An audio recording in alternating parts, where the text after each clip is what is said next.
The chair will address the committee. Magandang umaga po sa ating lahat. Good morning.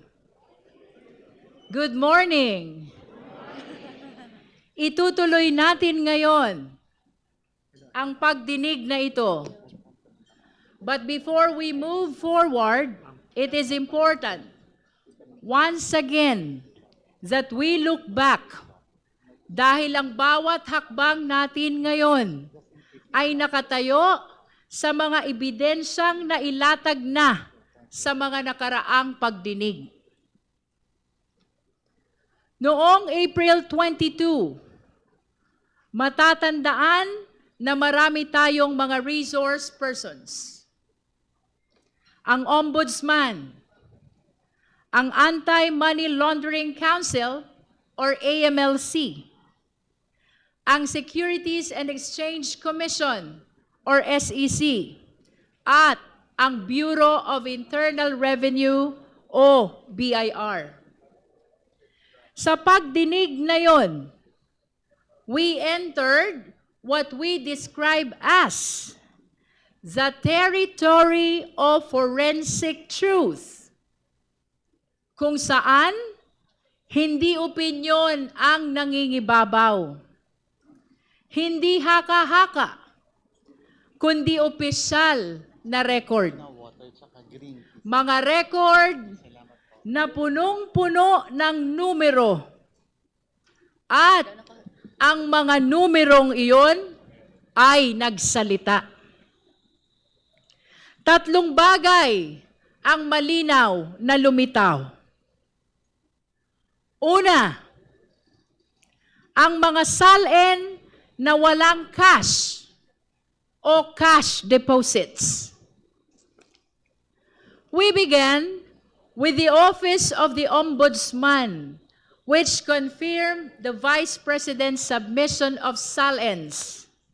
Ito yung tinatawag natin na Statement of Assets, Liabilities, and Net Worth. Kapansin-pansin na mula 2016 hanggang 2024, tumaas ang net worth ng Vice Presidente mula 34 million patungong 88 million. Ngunit kapansin-pansin din na mula 2019, zero cash o cash deposits ang idineklara. Wala kahit 5. Kaya hindi maiwasan ni Congressman Joel Chua na magsabi, di wow. Wala daw cash o cash deposit. Tama po ang dinig ninyo. Walang cash sa bulsa o kahit sa bangko. Kung biro man ito, hindi ito nakakatawa. Dahil kung walang cash o cash deposit, ang tanong, paano umikot ang pera? At kung walang laman ang bangko, paano lumaki ang yaman?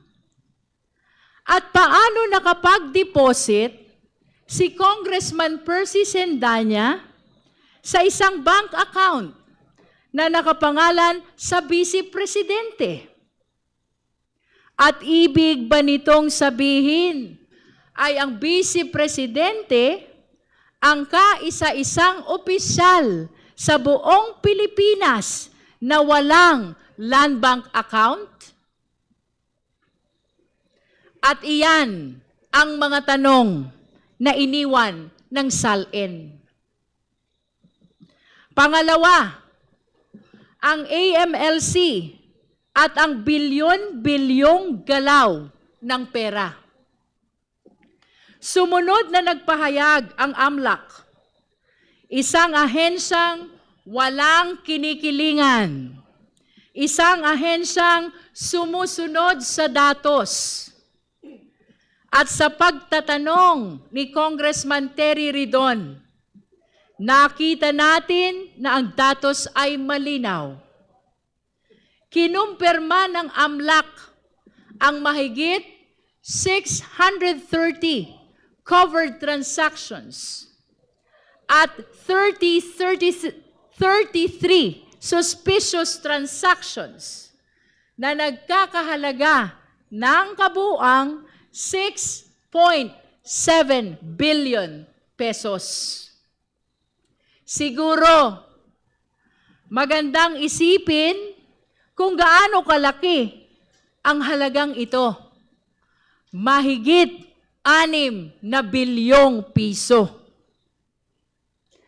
Kapag ang SALN ay nagsabing zero cash o cash deposit, pero ang AMLAC ay nagsabing 6.7 billion, hindi na ito simpleng discrepancy lamang. O kahit ang basehan natin ay ang net worth na 88 million, napakalayo pa rin nito sa bilyon-bilyong transaksyon na nakita ng AMLAC. Ito na ang tinatawag ni Congressman Chel Jokno na smoking gun. Pangatlo, ang mga paratang ni dating Senator Sonny Trillanes na nakumpirma. 10 taon, ganyan katagal ang hinintay ni Senator Trillanes. Ganyan katagal pinagdudahan ang kanyang mga aligasyon. Mga aligasyong patungkol sa mga bilyon-bilyong piso na pumasok sa mga account ng mga Duterte. Ngunit noong April 22, ang mga ito ay hinarap at nakumpirma.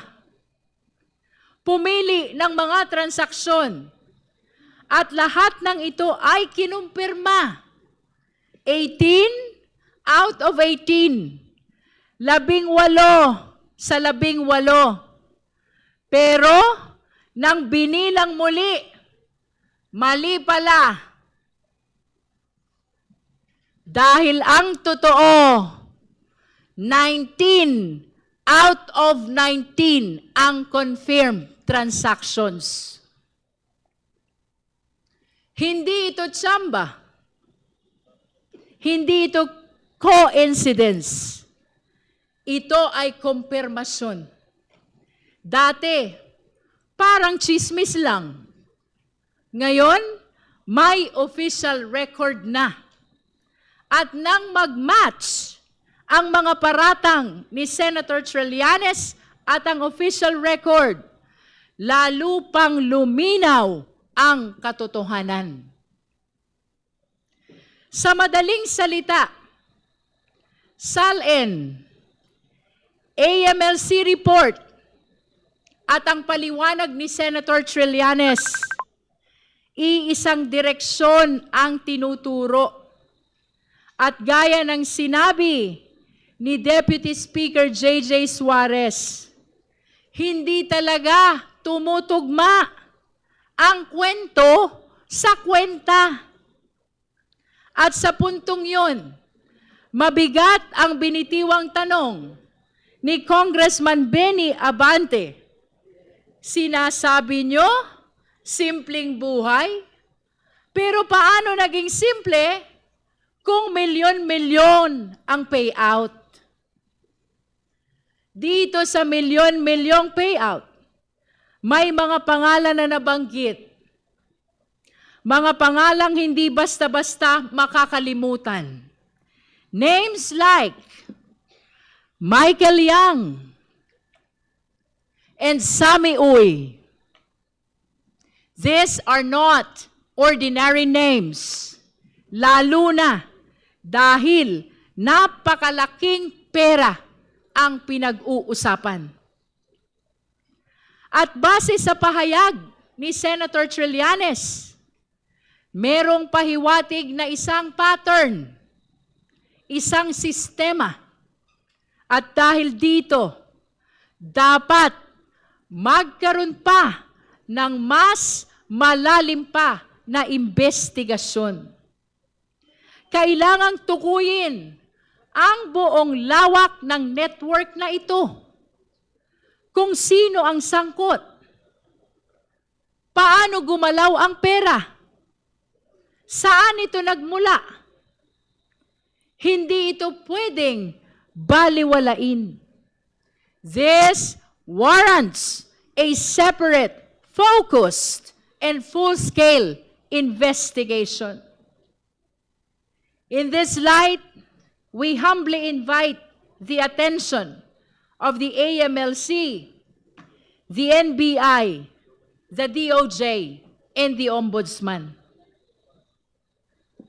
At pagkatapos ng diskusyon patungkol sa SALN, sa AMLC report, at sa pahayag ni Senator Trillanes, tumuloy tayo sa ibang ebidensya. We also examine corporate records through the SEC. At ang bumuluga sa atin ay isang malinaw na palaisipan. Nakita natin na may kumpanyang nabanggit sa SALN na hindi naman kinikilala ang Vice Presidente bilang stockholder. Napaisip tuloy tayo na baka ang mga pangalang nakalista ay mga anino o dami lamang. Mayroon namang isang kumpanya na nagmamalaki ng gross income. Daang-daang milyon. Ngunit ang profit margin ay tila nakapagtataka. Less than 1%. Habang ang ibang kumpanya naman ay wala talagang kita at puro net losses.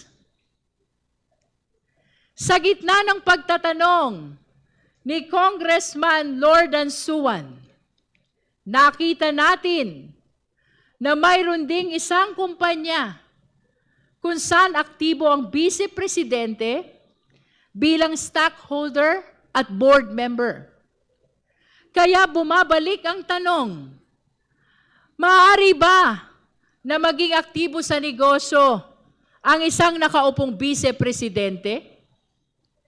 Maaari ba na maging public servant sa umaga at negosyante sa gabi? At pagkatapos ng mga usaping ito, dumako tayo sa kahon. Isang selyadong kahon mula sa BIR. Punong-puno ng ebidensya. Ngunit nananatiling sarado, nananatiling selyado. Nandyan daw ang mga report ng Vice Presidente sa kanyang mga kinita sa mahabang panahon. Ibig sabihin, kung hindi may paliwanag ang bilyong-bilyong transaksyon na nakita ng AMLC, nasa loob kaya ng kahon na iyan ang paliwanag? Marahil ay pwedeng pag-isipan kung ang SALN ay nagsasabing walang cash at cash deposit at 88 million ang laman ng kabuang net worth. Paano ito itatapat sa report ng AMLC na nagpapakita ng mga transaksyon na umaabot sa bilyon-bilyong piso? At kung ang negosyo ay lugi, ayon sa SEC, at ang sahod bilang Vice Mayor, Mayor, at Vice Presidente ay hindi naman aabot sa 100 milyon, saan? Saan ang galing ang bilyon-bilyong transaksyon? Ang tanong, mga iginagalang na mambabatas, mga minamahal nating kababayan, ang tanong, nasa loob ba ng kahon ang kasagutan? Bagamat pansamantalang ipinagpaliban ang pagbukas ng selyadong kahon. Malinaw sa ating lahat, ang kahong iyan ay hindi lamang kahon ng papel. Iyan ay kahon ng napakaraming katanungan. Katanungan na dapat sagutin at dapat suriin sa tamang panahon. Pagkatapos ng mga revelasyong ito, agad-agad nag-react ang kampo ng Vice-Presidente.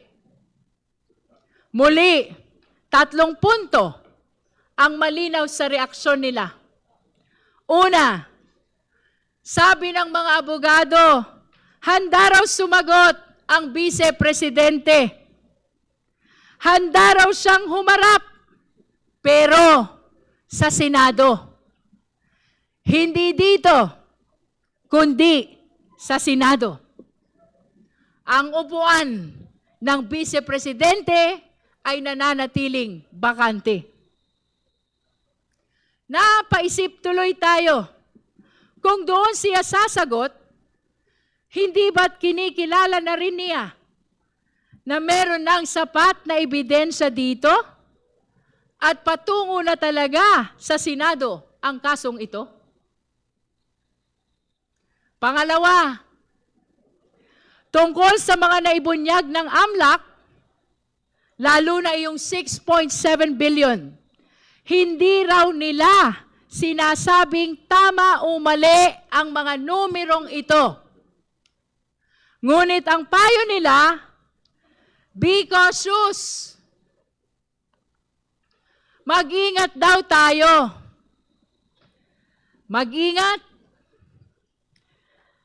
Naalala tuloy natin si John Lloyd Cruz sa kanyang karakter na Popoy. Kapag pinapayuhan tayo ni Popoy na mag-ingat, damang-dama natin ang pagmamahal. Yan talaga ang paalala ni Popoy. Ingat tayo lahat. Pero dito, ang bilin nila na mag-ingat tayo ay mukhang hindi galing sa malasakit. Tila isang babala o baka nga isang babala. Mag-ingat. Sa harap ng bilyon-bilyong piso, iyan ang sagot. Napakasimple ng tanong, may pera ba o wala? Mayroon bang 6.7 billion na gumalaw sa ilalim ng mga pangalan nila? At kung mayroon, saan galing? Tapos tayo ang mag-iingat? Be cautious daw? Anong klaseng sagot yan? Mag-ingat daw kasi baka raw bloated ang 6.7 million na binanggit ng AMLAC.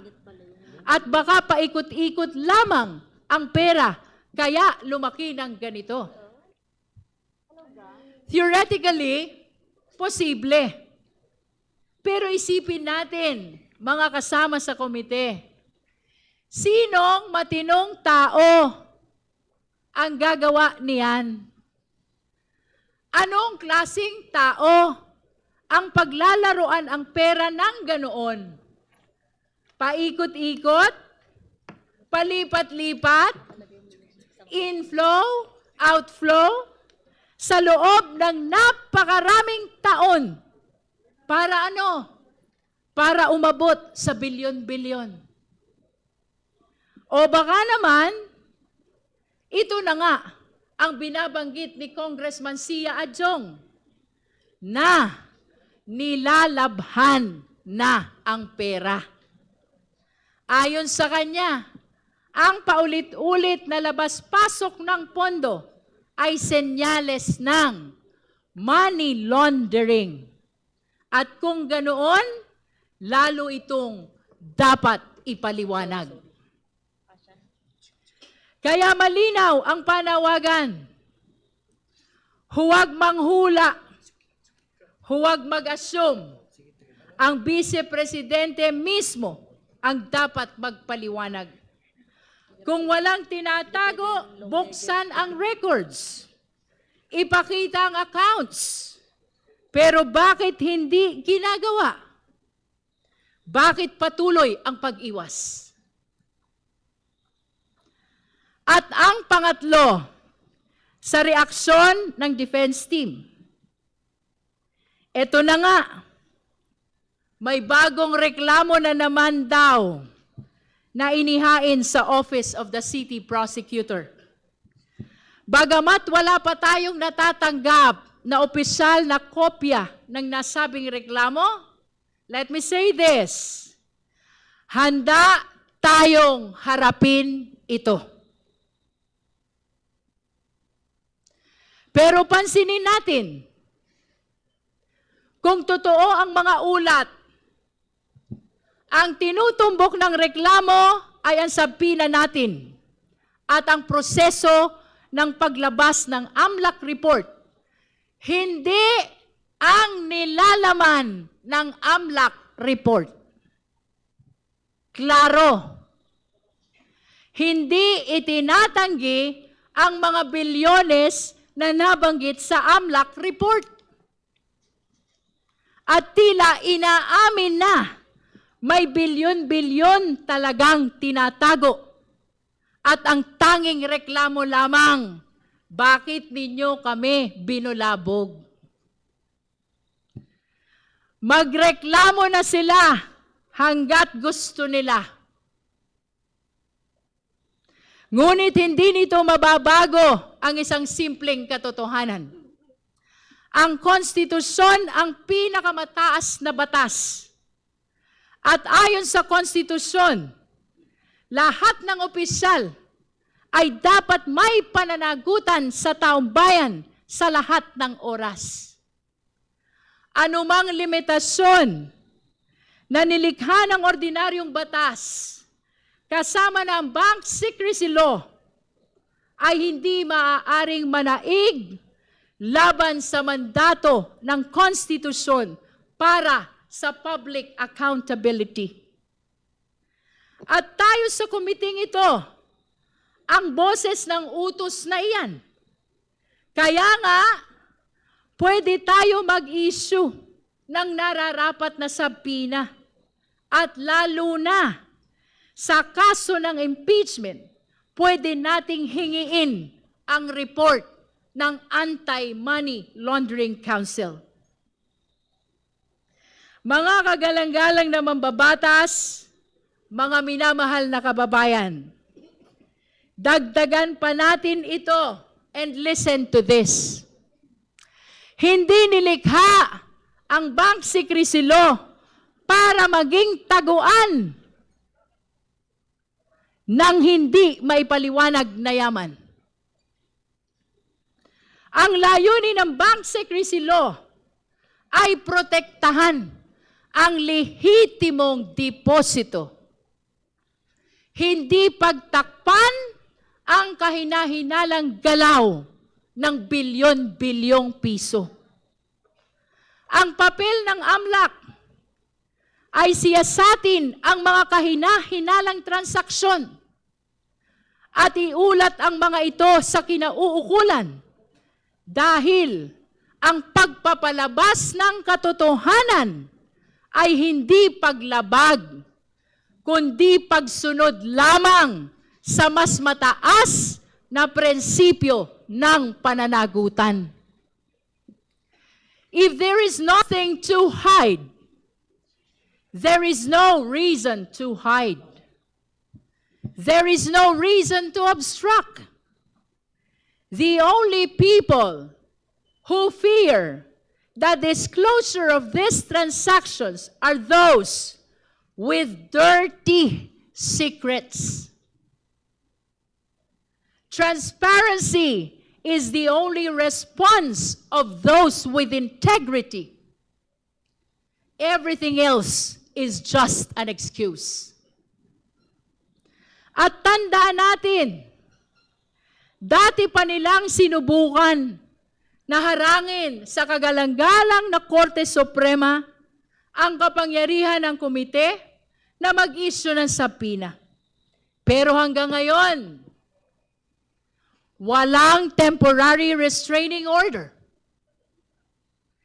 o kahit direktiba galing sa Supreme Court. Kaya malinaw, we shall proceed. At yan ang tatlong bagay na ginawa nila. Una, nagdeklara sila na handa silang sumagot sa Senado. Pangalawa, sinabihan tayo na mag-ingat daw tayo. At pangatlo, ang pag-file ng panibagong reklamo laban sa atin.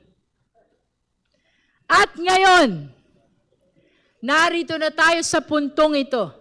April 29, itutuloy natin ang pagdinig. Kung ang nakaraan ay tungkol sa numero, ang pagdinig ngayon tungkol sa pagkatao. Hindi lamang kung saan napunta ang pera, kundi sino ang may hawak nito. Hindi lamang transaksyon, kundi ang intensyon. Today, this committee will therefore continue its pursuit of the truth. Sisimulan natin sa selyadong kahon na galing sa BIR. Isang kahon na naglalaman ng mga dokumento na maaaring magbigay linaw sa mga katanungan natin. Pero hindi tayo titigil dyan. Dahil pagkatapos niyan, pupunta tayo sa mas malalim at nakababahalang usapin. We will examine allegations involving threats, intimidation, possible violence, destabilization. Ang paratang na, kung totoo, ay hindi lamang nakakaalarma, kundi lubhang mapanganib para sa ating lahat. May mga video, may mga salita, may mga pahayag na kailangang patunayan. Kaya inaasahan nating marinig ang paliwanag ng NBI, National Bureau of Investigation. Sila ang magdadala ng mga video. Sila ang tutulong sumagot sa mga karagdagang katanungan tungkol sa mga ito. So let us be clear. This is no longer just about discrepancies. This is now about character. Sino ba talaga ang vice-presidente? Siya ba talaga ito? Ang vice-presidente? Ang ikalawang pinakamataas na opisyal ng Republika ng Pilipinas na malinaw na nagbanta sa buhay ng presidente, na nag-utos na patayin ang presidente. Siya ba itong uhaw sa karahasan na nakuha pang magsalita tungkol sa pagpugot ng ulo ng presidente? Is she a public servant bound by the same laws as the person on the street? Or one who believes she is above the law? Siya ba ay lingkod bayan na yumuyuko sa batas? O isang makapangyarihang tao na gustong paluhurin ang batas? Ano ba talaga ang kanyang tunay na kulay? Iyan ang tanong natin sa araw na ito. Iyan ang susubukin nating sagutin. At sa huli, babalik tayo sa pinakasimple, ngunit pinakamabigat na tanong. Sa prosesong ito, sa gitna ng mga paratang laban sa Vice Presidente at sa gitna ng mga ebidensya, karapat-dapat ba siya sa posisyon niya? Is she still fit in her position as Vice President of the country? Gaya ng lagi nating sinasabi, wala tayong papanigan, kundi ang katotohanan. Saan man tayo dalhin ng ebidensya, doon tayo susunod. Gaano man ito kalayo, gaano man ito kahirap, doon tayo pupunta. Our mandate is clear. Our resolve is firm. Guided by the Constitution, anchored on evidence, and faithful to the trust of the Filipino people, and above all, led by the clear voice of our conscience, we shall continue this hearing. Ang sabi ng kampo ng Vice Presidente, let us be cautious. Mag-ingat daw tayo. Ang sagot natin, let us be truthful. Magpakatotoo tayo. With that, maraming salamat po.